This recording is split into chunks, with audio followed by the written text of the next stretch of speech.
Olá, caros telespectadores, eu, deputado Átila Jacomussi, conduzo agora o programa Assembleia Convida, com o tema A Valorização do Conselho Tutelar. Como anda a relação da sociedade com o Conselheiro Tutelar? Para esse debate, recebo meu amigo Márcio Araújo, ex-presidente do Conselho Tutelar de Mauá, e a saudosa doutora Lucy de Souza Lima, que deu grande contribuição ao formato jurídico do Conselho Tutelar de Mauá. Sejam bem-vindos e um prazer tê-los aqui. Lucy, Márcio, fico muito honrado de estar aqui com vocês aqui nesse programa que vai trazer uma grande contribuição para o estado de São Paulo, para a nossa região do ABC e também para a nossa querida cidade de Mauá. Quero iniciar falando um pouquinho da função do Conselheiro Tutelar no Brasil, e zelar pelos direitos das crianças, dos adolescentes, exigir de outros órgãos públicos que esses direitos sejam cumpridos. O Conselho Tutelar é chamado quando uma criança ou um adolescente é encontrado em alguma situação de violação de direitos. No entanto, o que parece simples no papel é bem diferente na realidade. Márcio Araújo, você que foi conselheiro tutelar por muito tempo, algumas situações que você teve dificuldade de cumprir na função? Bom, primeiro eu queria agradecer o convite, dizer que é uma honra estar aqui hoje, parabenizá-lo também pelo mandato. E esse é um tema muito importante para a gente debater com a sociedade, né? A função do Conselho Tutelar, como é que está hoje a atuação nos municípios. É claro que a gente encontramos na nossa cidade, tenho certeza que os meus amigos conselheiros de cidades adjacentes e vizinhas também tiveram também o mesmo enfrentamento, que muitas vezes o respaldo do poder público, né, nos deixa de mão atadas, né? Quantas vezes eu não fui encaminhado, Átila, deputado, a retirar uma criança vítima de maus tratos de uma casa e a gente não tinha o amparo necessário para ir buscar essa criança. Muitas vezes se esqueciam de que a gente ia para uma comunidade extremamente violenta, né, retirar uma criança do anseio da sua família, e muitos moradores que ali estavam também desconheciam qual era o nosso papel, nossa função. E aí a gente encontrávamos assim, nos deparávamos com ações da própria sociedade, achando que o conselho foi criado para tomar filhos dos outros, então já vinha com aquela revolta muito grande, a gente tinha uma grande dificuldade de poder realizar essas ações. Muitas vezes a gente tinha que contar aí com o poder da Guarda Municipal ou da própria polícia, mas aí muitas vezes a gente se esquecia que por outras vezes nós tínhamos que voltar naquele mesmo local por uma questão de uma criança fora da escola, de uma vaga de creche, enfim, e aí nós sofríamos grandes represárias, né? Acho que o Conselho Tutelar também, quando eu estava no meu mandato em Mauá, uma das grandes dificuldades era essa locução, sabe, essa interlocução com o Poder Judiciário. Muitas vezes os juízes atuavam muitas vezes com algumas ações levianas, pedindo ao conselho poder fazer aquilo que não era da sua atribuição. E muitas vezes o conselho acaba submetendo a esse tipo de papel, a esse tipo de trabalho, realizando atribuições que não são as suas previstas no artigo 136 do Estatuto da Criança e do Adolescente, porque, infelizmente, precisava encontrar alguma maneira, né, para salvaguardar aquela criança que estava precisando dos cuidados do conselheiro. Mas foram inúmeras vezes, né? Quando você encontra uma criança no farol, esmolando a ação do conselho, é poder tirar daquela situação e poder levar a família a poder resgatar esse encontro com a criança e principalmente ofertar para essa família algumas situações que o município deveria oferecer, né? Que é uma escola de qualidade, que é um tratamento psicológico, enfim, que é uma educação que é diária, né? E aí a gente percebia que muitas vezes a gente estava fazendo o trabalho e a gente não tinha as políticas públicas implantadas no município. Então, para conseguir realizar nossas ações, era um mártir, com certeza.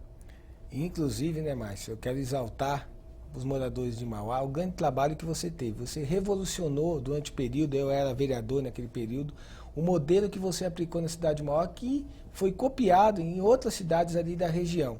Como você disse, né? É você resgatar, muitas das vezes, o maior patrimônio que um pai e uma mãe têm são os filhos. E a maior tristeza para um pai e uma mãe é muitas vezes ver o filho não tendo a falta de oportunidades, de realmente alcançar até sonhos que eles não tiveram. E o Conselho Tutelar tem esse papel. E você desempenhou isso, e por isso que hoje você está aqui. Né? E é uma grande referência para todos nós. Da mesma forma, eu quero falar com a nossa doutora, minha grande amiga, uma mulher de fé, valorosa, que realmente pratica o bem, né, para a cidade de Mauá. E exaltar, né, Lucy, todas as ações, né, que os conselheiros precisam ter autonomia. A gente sabe que são várias ações que o conselheiro tem que ter, e muitas delas tem que ter autonomia. junto ao Poder Executivo, o Poder Judiciário e o Poder Legislativo. Isso ocorre de fato, Luci? Então, na verdade, é bem complexa essa questão da autonomia do Conselho Tutelar, porque o Estatuto da Criança e do Adolescente fala que o conselheiro tem que ter autonomia nas suas decisões, né? Decisões estas que só podem ser revistas pelo Poder Judiciário. Só que, como o Márcio Araújo disse aqui, não só na nossa cidade, mas eu acredito que por todo o Estado, nos encontros que a gente realiza, o Poder Judiciário mesmo acaba não reconhecendo a autonomia do conselheiro, na medida que muitas vezes acaba fazendo o conselheiro como uma extensão da equipe técnica dele, determinando muitas vezes com autoritarismo que eles desenvolvam situações que não é atribuição deles. O Poder Judiciário às vezes faz com que o conselheiro tutelar exerça atribuição de assistente social, de psicólogo, de oficial de justiça. E com relação ao poder, o legislativo, eu tenho a impressão que não tem muito problema na relação com o conselho tutelar, mas o executivo, na medida que o executivo é que paga o salário do conselheiro, que é o ente federativo obrigado a dar o local onde eles têm que trabalhar, o equipamento, acaba acreditando que por pagar o salário deles, eles têm que cumprir determinações. E esse tipo de interferência prejudica muito o serviço do conselheiro tutelar. Por isso que eu, com toda a experiência que eu tenho, acredito que essa autonomia é difícil de ser desenvolvida. Você colocou muito bem, doutora. Muitas vezes o conselheiro é penalizado, né? Exatamente. Muitas das vezes a criança necessita de atribuições que o conselheiro tem que buscar junto ao município, junto ao Estado, e muitas vezes ele acaba sendo penalizado. Porque muitas vezes ele faz duplas funções que muitas vezes não é dele. Exatamente. O papel de assistência social, até de psicólogo, de dar amparo para a família. Muitas das vezes a mulher quer trabalhar, não alcança uma vaga na creche, o conselheiro tem que encaminhar isso, tem que dosar isso. A gente vê hoje, muitas das vezes o conselheiro hoje, ele participa de muitas funções e muitas das vezes é cobrado por muitos que não deveriam, então não é a atribuição que deveria estar sendo realizada. E isso é um caso que acontece em todo o país. Como o Márcio colocou, doutora Lucia, a questão hoje do enfrentamento, muitas vezes do conselheiro, muitas vezes tem que ir, muitas vezes, que é função dele, ir até a família, contribuir muitas vezes com amparo legal de funções e muitas vezes não tem segurança para isso. A gente vê aí conselheiros que foram assassinados aí no Norte e Nordeste e algumas partes da região Sul, que sofrem ameaças e muitas vezes não tem um amparo policial, né? E muitas vezes nem um amparo jurídico para isso. Mas, Márcio, o executivo, como a doutora Lucy disse, ele é o financiador do conselho tutelar, mas não é como patrão do conselheiro. Como podemos entender essa relação do custeio, submissão e cobrança? Nossa, é extremamente difícil, porque a prefeitura, no caso, ela que vai subsidiar o conselho tutelar. Então, assim, com a sua sede, com as linhas telefônicas, com o custo do motorista, com o automóvel, enfim, toda a questão administrativa, parte do poder público. O problema é que muitas vezes, às vezes, eles interpretam essa forma de poder doar essa situação, que na verdade é uma obrigação, e aí eles querem achar que o conselho tutelar tem as suas obrigações com o município, né? Alguns conselheiros acreditam que quando se fala que o conselho é um órgão autônomo, também confunde essa relação, achando que todas as suas ações são autônomas, que ele pode fazer o que ele quiser. Também não é assim que funciona, né? Então, existe um grande conflito, viu, Átila? Porque aí passa o município a acreditar que ele, por ceder esse espaço, por ele que acabar partindo dele o salário do conselho tutelar, o pagamento, e por ele manter a estrutura do conselho tutelar, existem enormes conflitos. Quantas vezes a gente não teve telefone cortado? Quantas vezes nós tivemos reunião com secretários porque achavam que a gente utilizava demais o telefone do conselho tutelar, né? Como se a gente não precisasse daquele benefício, né, para poder realmente trabalhar em prol da criança e adolescente. Então as cobranças são inúmeras, né, dentro do próprio município. É difícil existir esse trabalho em conjunto. É essa a nossa grande decepção, porque a gente percebe que a sociedade no todo, num geral, com a prefeitura, com o conselheiro, com a própria população, se unisse em prol dos direitos da criança e adolescente, com certeza muitos benefícios seriam criados. Mas esse poder, né, essa hierarquia que às vezes alguns implantam, tornam completamente dificultoso o trabalho do conselheiro, a gestão, geralmente também o trabalho com o próprio município. É uma situação bem delicada. Tem que ter um prefeito parceiro, né, Márcio? Com certeza. Acho que isso que realmente tem que ter. e realmente o prefeito que entenda que realmente que o Conselho Tutelar é atribuição dele também. Sim. Né? Hoje, como você disse aí, muitas vezes o Conselho Tutelar não tem, muitas vezes, o mínimo de condições de trabalho, né? Carro, telefone, o amparo das secretarias competentes para que ele possa realizar um grande trabalho. A gente viu isso na cidade de Mauá durante muito tempo e toda a região. E eu acho que nós temos agora uma grande oportunidade, né, doutor, assim, nesse momento aqui, com as eleições unificadas, né, de a gente começar a mudar a história desse país na questão do Conselho Tutelar, valorizar o conselheiro, valorizar a questão da discussão da criança e adolescente e também alguns temas, né, que eu quero propor aqui, como o governador Geraldo Alckmin disse recentemente, a rediscussão do Estatuto do ECA, né? Tudo na vida tem que haver algumas readequações. E nós temos que readequar para que a gente possa valorizar a criança e adolescente. Mas queria, doutora Lucy, falar um pouquinho, nós estamos falando da questão do custeio, né, da atribuição do município. Certo. Mas há formas alternativas de financiar a rede de proteção dos direitos das crianças e adolescentes, como, por exemplo, através do setor privado? Então, a forma alternativa encontrada para esse financiamento seria através do Fundo Municipal dos Direitos da Criança e do Adolescente. Então, todo município, a partir de 1988, a Constituição Federal, na verdade, 1990, que começou a existir os conselhos municipais, no caso, o Conselho Municipal dos Direitos da Criança e do Adolescente, também foi criado o Fundo Municipal em Defesa dos Direitos da Criança e do Adolescente. O que é esse fundo? Esse fundo é uma conta corrente, onde qualquer particular, pessoa física ou jurídica, pode fazer uma doação, né, dentro dos limites legais, que eu não vou saber dizer qual que é a porcentagem agora, mas pode fazer doação. O problema é o que acontece. A maioria das vezes esse fundo, quem tem que gerenciar esse fundo é o Conselho Municipal dos Direitos da Criança e Adolescente. Para você gerenciar um fundo, e eu digo isso com propriedade porque eu fui presidente do Conselho da Criança e Adolescente de Mauá por várias vezes, para você gerenciar esse fundo, você tem que ter autonomia de tomar conta da conta corrente, assinar cheques, e isso o poder público não permite. Muitas vezes esse dinheiro fica na conta do poder público municipal, utilizado numa hora de emergência, embora eles devolvam depois, mas o dinheiro é utilizado. De sorte que você mesmo não tem, o conselho não tem autonomia para fazer um projeto e dizer, eu vou dar esse dinheiro para fazer isso ou aquilo. Né? Porque quando você faz o projeto, o chefe do executivo acaba não concordando em liberar aquele dinheiro para financiar as políticas públicas que você idealizou ali no conselho, né? Mas a única forma mesmo de financiar isso é através do Fundo Municipal dos Direitos da Criança e do Adolescente, que é pouco divulgado. A gente tentou na época lá fazer propaganda para divulgar, para as pessoas doarem, até porque tem isenção no imposto de renda, mas infelizmente nós não conseguimos. E muitas das vezes é por falta de propaganda, muitas vezes do próprio município, né? O poder público muitas vezes não divulga isso, né, doutor? Que seria muito importante. Até porque o dever de cidadania é de todos nós.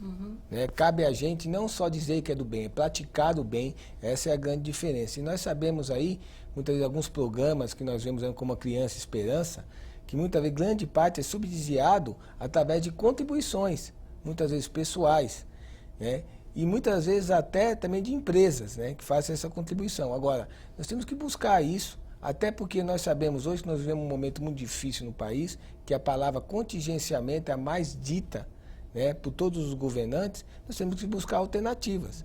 Agora, se o poder público não abre isso para que o cidadão conheça o que ele pode contribuir, e principalmente as empresas, os grandes empresários, né, as parcerias públicas-privadas, para que possa contribuir. Né? Porque muitas das vezes você vai estar contribuindo com a formação de um novo cidadão, porque a criança ela já é presente. O futuro, ela vai dizer o que nós conseguimos, né, dar de amparo para que ela possa alcançar os seus objetivos. Ela já é presente na nossa sociedade. Mas agora quero chamar, vamos estar indo para o segundo bloco agora, Márcio, doutora Lucy, vou chamar agora para um breakzinho. Fico muito feliz, eu tenho certeza que ninguém vai tirar o olho dessa tela hoje, porque a gente sabe os dois grandes pessoas que nós temos hoje vão contribuir muito com esse programa. Um break comercial, por favor.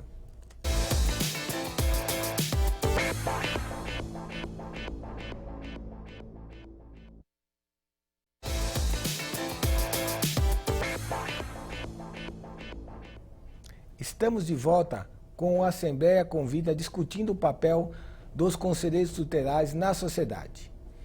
Como foi falado, né, o conselheiro tutelar, o conselheiro, sofre com a situação do reconhecimento, do financiamento e tudo mais. Mas e as crianças e os adolescentes, como fiquem? Quero pedir para tanto o Márcio Araújo e a doutora Lucy façam um ping-pong para que a gente possa discutir essa pergunta. Bom, os direitos deles permanecem, né, porque estão constituídos na lei, mas infelizmente eles perdem muito com isso na situação de garantias. A maioria dos direitos da criança e adolescente hoje estão extremamente violados, né?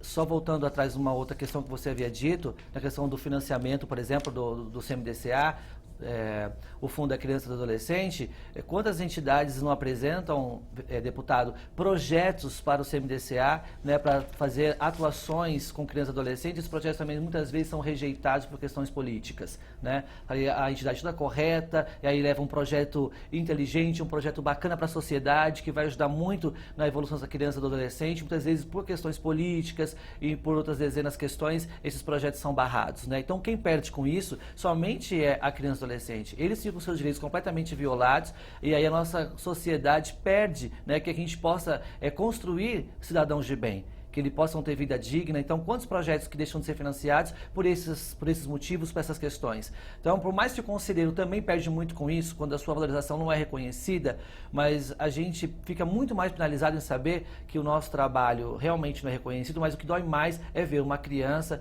numa situação de direito violada, e muitas vezes você vê o órgão que foi criado para defendê-las de mão atadas, né? Sem poder realizar nada. Doutora Lucy. Na verdade, eu penso igual o Márcio, né? Na medida em que o poder público acaba não se interessando em não só a valorizar o trabalho do Conselho Tutelar, né? Porque eu soube que o senhor integra uma frente que pretende fixar um piso do salário do conselheiro tutelar, é isso? Mas eu penso assim, não é só o salário do Conselho Tutelar que importa. Para o conselheiro poder desenvolver a atividade dele de forma correta, tem que dar condições dignas, um local de trabalho adequado, sala privativa para atender as crianças e não violar a intimidade das crianças quando do atendimento, ter um carro para poder atender as diligências. Quando atender a diligência, tem que ter um lugar para colocar. Digamos que o conselheiro encontre uma criança abandonada de uma outra cidade, tem que ter um lugar para abrigar essa criança até que encontre a sua mãe. Tem que ter programas, né, políticas públicas, programas para as crianças e adolescentes que que os pais estão trabalhando, ficam em casa sozinhos, para não ficar na rua, não se envolver com drogas. Me perdi. Mas é importantíssimo, doutora Lucy, como você colocou, você e o Márcio, hoje, né? Hoje nós integramos aqui uma frente, né? Estamos aqui presidindo, ao lado do deputado Sebastião dos Santos, uma frente de rediscussão do Conselho Tutelar no Estado. E é que você colocou, como o Márcio colocou, a valorização do conselheiro. Muitas vezes, uma das nossas propostas, né, e eu levei essa proposta, que foi a questão do piso salarial do Conselho Tutelar, porque nós vemos hoje aí uma discrepância muito grande.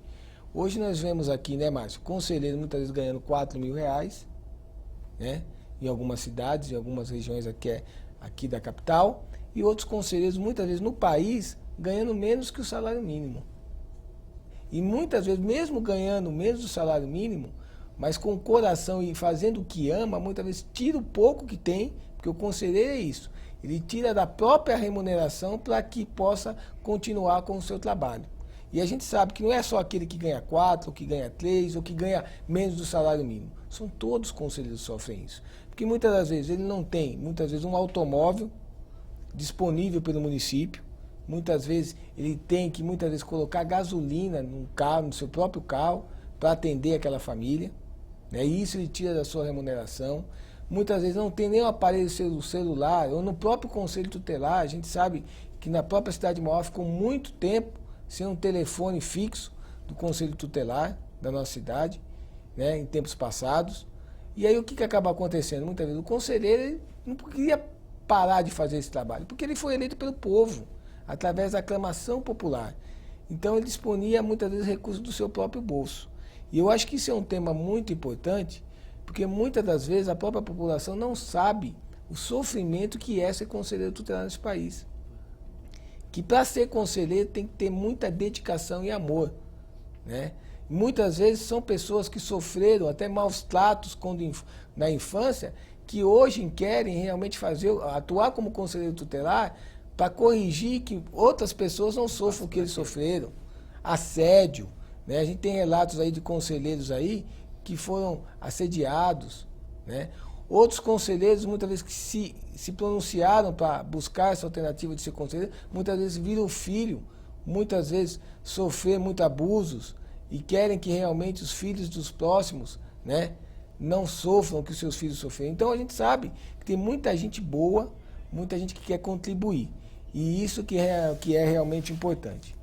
Mas eu queria falar com você, Márcio, doutor Lucinho, um tema também importante. Se o fortalecimento do Conselho Tutelar, poderemos criar um efeito cascata no cumprimento das leis que defendem a criança e adolescente? Eu acredito com toda certeza. A gente teve a prova disso há um mês atrás, em julho, quando a gente comemorou o aniversário de 25 anos da Estatuto da Criança e Adolescente. Tivemos um curso de capacitação, inclusive com a sua participação, né, e promovido pelo seu mandato, que foi muito gratificante, porque ali nós percebemos que tinham, além de pessoas envolvidas com o Conselho Tutelar, também tinham assistentes sociais, psicólogos, tinha a comunidade, a sociedade, né? Isso foi muito importante. A partir do momento que todos que estão ali, que trabalham com a questão direta da criança e adolescente, possam ser fortalecidos, com certeza o fortalecimento vai ser inevitável, né?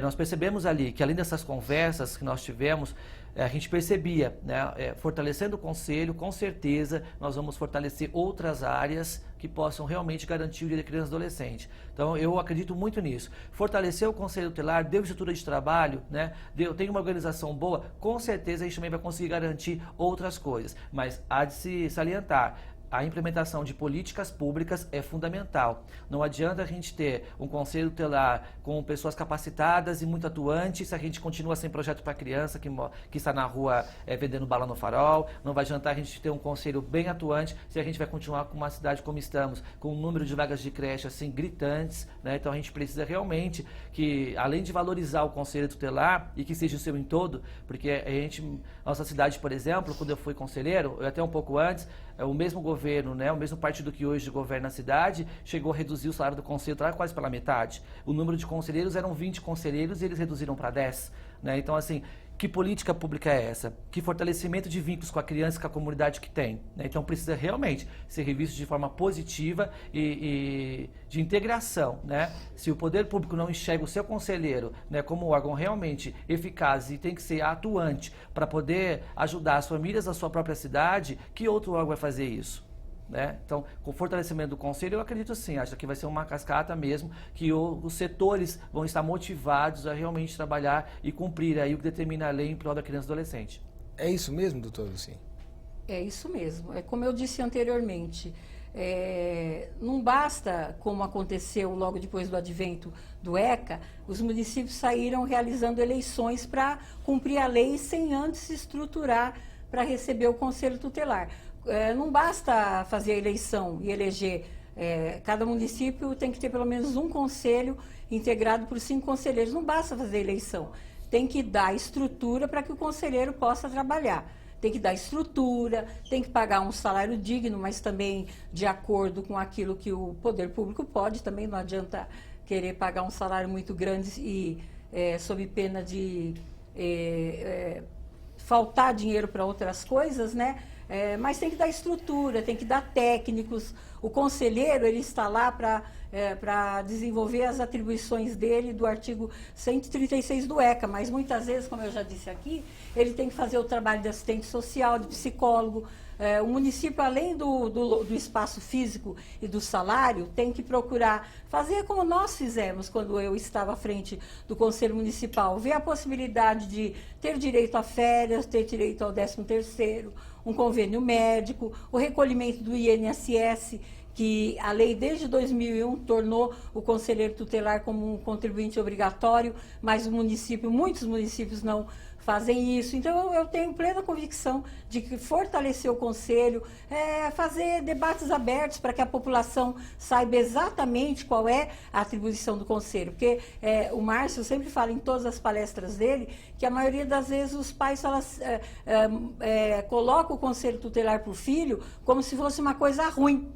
Se você não me obedecer, eu vou te levar para o Conselho Tutelar. Quando, na verdade, o Conselho está lá para defender os direitos da criança e não para, como era no passado no Código Menorista, que era para penalizar a criança. Ele está lá para defender. Então, eu tenho plena convicção que se valorizar o Conselho, procurar fazer tudo isso que eu falei aqui, a criança e o adolescente têm muito a ganhar. Principalmente pela falta de informação, né, doutor? Assim como o Márcio disse, né? Hoje, alguns pais, para não saber o grande papel que o Conselho Tutelar exerce, muitas vezes, para penalizar, passa para o seu filho que o Conselho Tutelar é o bicho-papão, né? Assombra a criança com o papel do conselheiro. E a gente sabe que não é isso. O conselheiro está ali para acolher, realmente para reintegrar, para realmente solucionar, porque o conselheiro, muitas das vezes ali, ele é um intermediador. A gente sabe muitas vezes agressões que muitas vezes o marido comete não só com a mulher, mas também com o filho e com a filha. E muitas vezes o conselheiro ele serve até como intermediador, né, nesse setor, né? Muitas vezes o conselheiro tutelar, como você disse, Luci, o Márcio colocou, hoje muitas vezes, por não ter muitas vezes a valorização que deveria ter, muitas vezes acaba virando para a sociedade, para alguns, um lado negro, e não é isso, né? O conselheiro tem o seu papel, né? A gente vê muitas vezes os municípios, né? Muitas vezes as eleições de alguns municípios nesse país não foram diretas há algum tempo. Alguns conselheiros, eles são da forma, através da caneta, vamos dizer assim, na linguagem mais popular, eles são readequados no quadro sem eleições municipais. Isso acontece em muitos estados, em muitas cidades por aí. Muitas vezes nem eleições em algumas cidades foram feitas. O conselheiro é reconduzido. Muitas das vezes também a mercê e a trabalho, muitas vezes, do chefe do executivo, né, que prefere muitas vezes manter aquele conselheiro do que fazer as eleições diretas. Não dá o curso de capacitar o conselheiro para que ele possa realizar um grande trabalho, a readequação dos temas, porque nós vivemos hoje numa sociedade que ela se modifica. Nós estamos numa região que é hoje a capital paulista, nós estamos aqui na capital, mas o grande ABC e todo o estado, São Paulo é um estado que acolheu muita gente de outros estados e até de outros países, né? É uma diversidade cultural muito grande. Por um lado é bom, mas por outro lado também nós temos que realmente ficar com os olhos abertos, porque pode trazer muitas vezes confronto, muitas vezes de cultura, de métodos, né? E a gente sabe aqui que o conselheiro muitas vezes tem que se dar com isso, e o estatuto está ali, né? Para que a gente possa rediscutir isso. Por isso que, como eu sempre coloco, e a próxima pergunta a gente vai fazer sobre esse tema, que é a readequação do ECA, né? Que eu quero discutir muito forte com vocês nesse ponto, que eu acho que é uma pergunta crucial, né? A gente viu a revisão, muitas vezes, da nossa Carta Magna, que é da nossa Constituição Federal, a revisão de algumas emendas que foram introduzidas na Constituição Estadual, né? A Lei Orgânica dos Municípios também muitas vezes passou por revisões. Agora, aproveitando esse gancho que eu estou falando, o ECA hoje completa 25 anos. Eu queria ouvir de vocês uma avaliação sobre quais pontos ainda precisam evoluir e quais pontos trouxeram avanço nesse período, porque eu acho importante isso, né? O que deixou um pouco a ver e o que realmente tem que ser mantido. E quais os pontos que nós temos que readequar durante esse período? Márcio. Deputado, o Estatuto ele é basicamente quase que perfeito, né? Ele contém todas as leis de garantias dos direitos da criança e do adolescente. Ele foi uma grande conquista, né, para o público infantil, público infanto-juvenil, e isso é inegável, né? ele trouxe, desses 25 anos de estatuto, você vai dizer que eu sou um pouco, eu estou sendo puxa-saco do meu trabalho, mas para mim a maior conquista do estatuto foi a criação dos conselhos tutelares, né? Porque o que adiantaria ter o estatuto se não tivesse um órgão fiscalizador, né? Aquele que pudesse realmente atuar de encontro com isso. Então, se você pegar o estatuto e você vai observar nele que as leis que ali estão contidas, elas realmente garantem quase todas as suas instâncias, né, o direito da criança, né? Só que no papel é uma situação. O que acontece é que o que está no ECA, a maioria das leis que estão ali não são... não tem comprometimento do poder público em poder executar. Você vê que a criança ela tem atendimento médico garantido no SUS, atendimento médico ainda que se pede com qualidade, ela pede uma escola de qualidade, ela tem direito à sua vaga na creche, ela tem direito a cursos profissionalizantes, ela tem direito ao esporte, à cultura, ao lazer. E isso é oferecido pelo poder público. Então, o estatuto realmente, ele na sua síntese, ele é muito maravilhoso. O problema está fora dele, né? Quando a gente se depara com a situação no dia a dia, é que a gente pode perceber, né, que o ECA precisa de algumas mudanças. Sim, se a gente for analisar, existem coisas que têm que ser repensadas, né? Por exemplo, a gente discute a internação de adolescentes que cometem atos infracionais. Algumas coisas realmente ficam... no consciente da população do que aquilo pode ser correto ou não, né? Um adolescente com 17 anos e 11 meses comete um ato infracional, aí ele vai para sua internação, quer dizer, mas se ele tivesse completado 18, que é um dia depois, aí aquela situação já seria revertida. Então, alguns pontos realmente têm que ser revistos, né? Até para prestar esclarecimentos para a sociedade. Mas é inegável que o Estatuto trouxe grandes conquistas. Além do Conselho Tutelar, nós temos o Disque 100, que é um telefone utilizado para denúncias de abusos, né? Crianças que são vítimas de abuso sexual. E foi muito importante, esse número de denúncias cresceu grandiosamente depois que foi unificado. Também, quando unificou-se o Cadastro Nacional da Adoção, antigamente existia em cada comarca, cada fórum, o seu cadastro de adoção, e ali as crianças daquela comarca estavam ali para serem adotadas. Hoje não, o cadastro ele é feito no Brasil inteiro. Hoje você pode estar uma criança que vive em outro estado. Então, teve-se muitas garantias, pode-se perceber que o número também de mortalidade infantil reduziu-se muito no nosso país. Então, o número de crianças também que hoje estão matriculadas na rede regular de ensino é muito alto. Ainda falta muito a ser conquistado, isso sem dúvida, somente na parte de educação. Mas a gente percebeu que o Estatuto veio criar essa condição. Triste, a gente tem que criar leis para os pais, para as famílias poderem zelar pelos seus filhos, para o Estado poder zelar pelos seus filhos, mas essas leis que foram criadas, se elas forem realmente efetivadas pelo poder público, com certeza o ECA assim, é um instrumento de trabalho para a criança indiscutível, é uma grande conquista, né? Esses 25 anos que são celebrados aí, a única coisa que eu acho que tem que ser discutida com a população é a sua totalidade. Uma coisa é fato, você contava esses detalhes sobre como o conselho era visto pela sociedade, e eu acabava rindo aqui, porque eu passei por diversas situações nesse sentido. Da sociedade, aonde a gente chegava, a sociedade nos tratavam de forma completamente equivocada, porque muitas pessoas acreditam que o conselho foi criado para tomar os filhos dos outros, quando na verdade ele foi criado para defender esses direitos de criança e adolescente quando esses direitos forem violados por Estado, por abuso ou omissão do pai ou responsável, ou em razão da própria conduta, quando se trata de adolescente. Então, é inegável. O Estatuto, para mim, ele é uma grande conquista para a defesa dos direitos da criança e adolescente, e dentro dele, nesses 25 anos, a criação do Conselho Tutelar é outro fato maravilhoso. Hoje nós temos o Conselho Tutelar implantado aí em milhares de cidades, ainda faltam algumas, né? Mas também não vai adiantar só implantar o Conselho sem estrutura. Doutora Dulcy. Na minha opinião, o Estatuto da Criança e do Adolescente, ele não comporta críticas, né? Como disse o Márcio, ele é uma lei perfeita. Há quem diga que é uma das melhores leis de todo o mundo referente à criança e adolescente. O que falta mesmo, como no nosso país, em várias leis, é implementar aquilo que está disposto no Estatuto da Criança e do Adolescente. Se tudo que foi colocado ali fosse colocado em prática, mais nada seria necessário que fosse feito, né?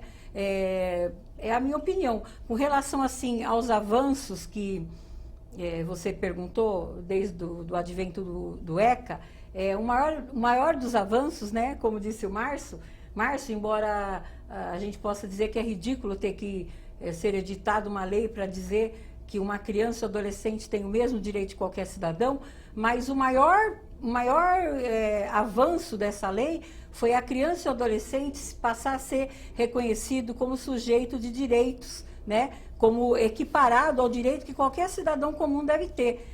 No passado, antes do advento do ECA, que vigia o tal do Código Minorista, a criança e o adolescente eles só eram cuidados pelo Estado quando em situação de abandono ou a chamada delinquência. Então, o Estado só atuava nesse segmento.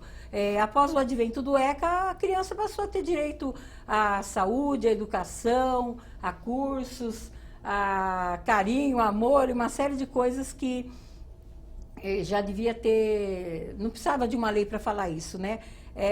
Como toda lei antiga como essa, 25 anos, é claro que ela comporta alguma revisão, né? Ela já teve 2 revisões, uma em 2010 e uma de 2014, embora pequena, mas já houve essa revisão.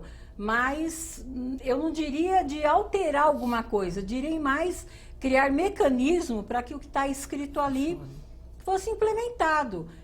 Por exemplo, tem uma parte do Estatuto da Criança e Adolescente que fala lá da proibição de vender bebida alcoólica, de frequentar bailes e aplica multa. Até hoje não há uma disciplina de como e quem deve fazer isso daí, né? Então, no nosso país é assim, infelizmente as leis são criadas, editadas e depois elas não são regulamentadas para que o que está escrito ali seja cumprido. Na minha visão, se tudo que está no ECA conseguisse ser implementado, nada mais era necessário que fosse editado ou feito para que nossas crianças e adolescentes tivessem os direitos assegurados. Então, hoje o que falta é a aplicação. Aplicação, porque hoje o que a gente vê, né? Vocês passaram pelo conselho, o Márcio passou, vivenciou. A senhora, doutora Lucy, é uma jurista renomada na cidade, participa e discute a questão da criança e adolescente. E hoje, o grande tema hoje, e todo mundo discute hoje, a readequação de alguns pontos. Mas também concordo com vocês que muitas vezes o poder público fica a dever. Porque se tudo que tivesse no ECA pudesse ser aplicado e valorizado pelo poder público, pelo município, pelo governo, nós teríamos um atendimento muito melhor. E os direitos da criança e adolescente seriam resguardados. E hoje, muitas vezes, a criança, que muitas vezes, a mulher, a mãe, que necessita muitas vezes deixar seu filho num local adequado, por exemplo, uma creche, para poder trabalhar, porque hoje as condições de vida, a mulher ganhou muito espaço, né? E isso é muito importante, o espaço que a mulher ganhou, nada mais que justo, porque a mulher tem sensibilidade em tudo que faz. Mas muitas vezes vai procurar uma vaga na creche, não tem vaga. O conselheiro, muitas das vezes, fica, né, nas mãos dele a luta para alcançar, muitas vezes, para que a mãe possa ser atendida. E a gente sabe que isso está dentro do estatuto. A obrigação de quem tem que realmente disponibilizar vagas suficientes para que, muitas vezes, uma criança, ou recém-nascida, ou dentro do perímetro, que depende, muitas vezes, de uma vaga na creche, poder ser atendido de forma imediata. A questão da educação, da rede municipal hoje. Hoje a rede municipal também nós passamos por uma grande dificuldade. Hoje não atende a parte educacional o mínimo de condições para que essa criança possa realmente alcançar voos futuros. E daí vai seguindo adiante. E hoje a gente vê essa grande discussão, muitas vezes discutida por políticos, levantada por políticos, da questão da readequação do ECA. O próprio governador hoje diz que alguns pontos têm que ser mudados. A gente sabe. E eu quero fazer uma pergunta agora para vocês aqui, 2 perguntas importantes em cima desse tema. Nós estamos discutindo alguns temas importantes da questão da criança e adolescente. Hoje é a exploração do trabalho infantil, né? É um tema também muito falado. Talvez aqui no Sudeste e no Sul nós não temos tanto isso, mas no Norte e Nordeste nós temos muito isso. Então eu queria mais que você falasse sobre essa questão aí do trabalho, da exploração do trabalho infantil. E temos também, viu, deputado, no Sudeste também um grande número que são vítimas aí da exploração do trabalho infantil.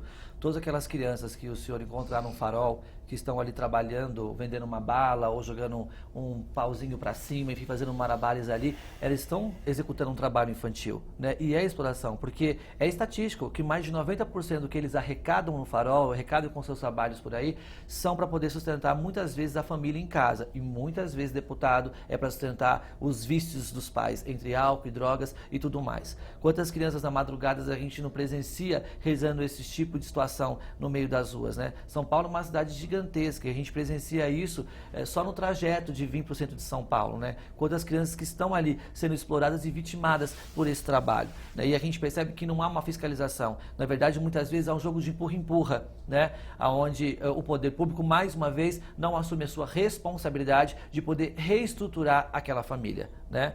Que é essa a nossa atribuição, junto com o conselho, junto com os outros órgãos. Não vai adiantar eu recolher aquela criança para dar um atendimento necessário e aí encaminhá-la, de repente, a estrutura familiar dela está completamente abalada e eu preciso encaminhá-la para um bolsa aluguel ou então para algum outro tipo de benefício que ela necessite e aí eu não tenho esse recurso, né? Quando você vê uma mãe, por exemplo, tem 3, 4 filhos e ela precisa também trabalhar, aonde eu coloco essas crianças? Que tipo de trabalho preventivo ou de trabalho realmente de prioridade que eu vou executar? É onde o conselho fica de mão atada, é onde não consegue realizar, né? Mas voltando à temática que o senhor propôs, que é a questão do trabalho infantil, esse é o grande problema, né? Muitas vezes a criança também está ali, e salva-se algumas que estão realmente ali por necessidades, né?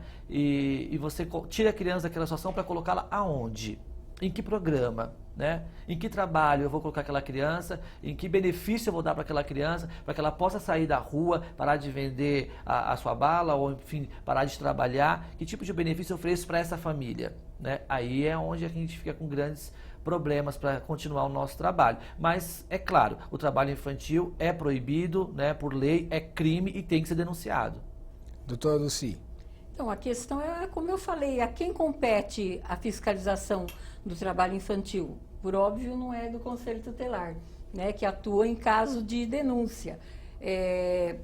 A quem compete a fiscalização do trabalho infantil são os fiscais do Ministério do Trabalho.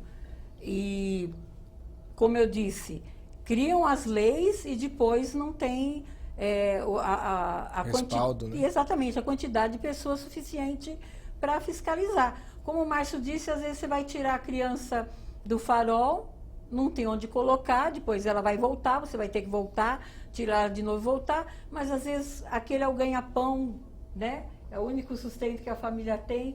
Por isso que eu critico um pouco, não digo trabalho infantil, mas assim, uma adolescente de 14 anos não poder trabalhar. Eu acho errado, só poder trabalhar como aprendiz. Eu acho errado. Eu trabalho desde os 12 anos de idade. Pegava trem, vinha para São Paulo, trabalhava em fábrica.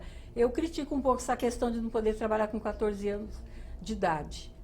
E é muito importante esse tema, fiz questão de relacionar, porque como o Márcio disse, você falou, doutora Lucy, hoje, muitas das vezes lá, essas crianças, elas são exploradas pela própria família. Muitas delas, para realmente suprir os vícios do pai, da mãe, muitas vezes vícios ligados às drogas, ao álcool, né? Muitas vezes você passa num farol, e a gente vê isso a cada esquina aqui de São Paulo.